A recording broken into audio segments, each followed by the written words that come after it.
Hi, this is Margaret Byrd and welcome to Color Quest. Today we're going to return to a kitchen staple, and that is the onion. We're going to look at red onion skins to be specific. Now, there's already been a video on yellow onion skins, which produces a beautiful yellow-orange color, but red onion skins can bring you a variety of colors, red being one of them.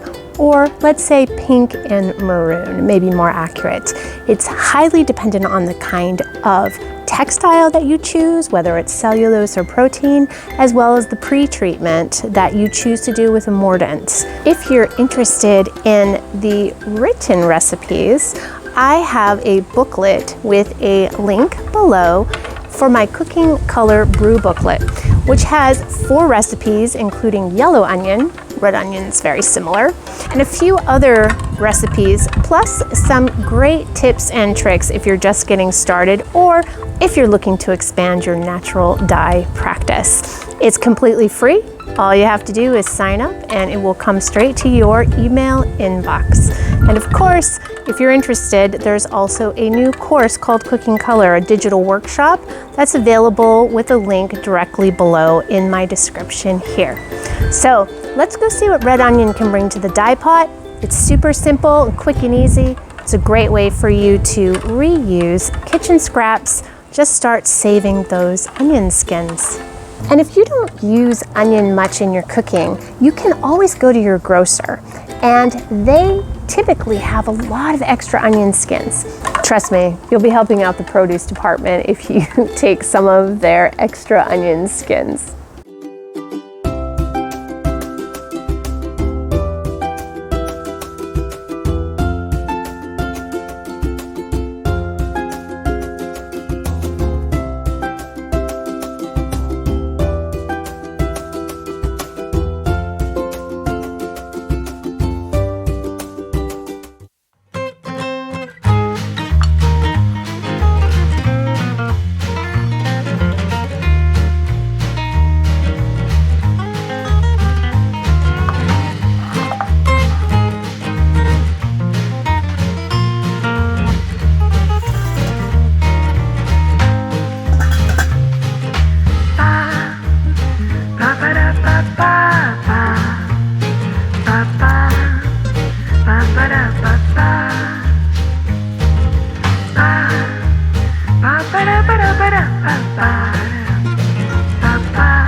How about that difference between the protein fibers and the cotton or cellulose fibers? It really did make a difference. As you saw, I got a beautiful maroon color with both a soy milk mordant on a cotton textile sample as well as the silk sample.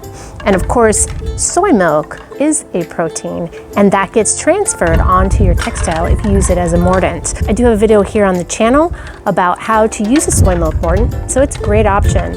I tend to use it across both protein and cellulose fibers, but it's really great as an option to bring some protein into your cellulose fibers like cotton. It can make a big difference on the bond that you get with your dye matter. One thing I want to share with you is that red onion skin, as well as many other dye matters, can be pH sensitive. And I have seen red onion skin that can produce a green color, almost like a chartreuse. And that tends to be with a higher alkaline and potentially a shorter soak time. So if you want to play around with the pH in your water, you can learn a bit more about that with a video that I have here that gives a tutorial on changing the pH of your dye matter in order to shift the color. So maybe try that out with your red onion skin if you want to get to experimenting a bit more. So speaking of green, and green specifically from kitchen foods, I have a video on spinach, which has been very popular for people who are looking for a way to naturally dye and easily dye in order to get a green. It produces a very light green, but it's worth taking a look at that video. Next week, I'm going to look at a few other kitchen foods that also can produce a light green in your dye pot.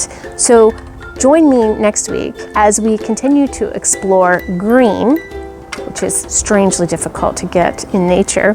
Would love it if you gave a thumbs up to this video, as well as subscribe to the channel so that you can get new content notifications every Friday when I release new tutorials.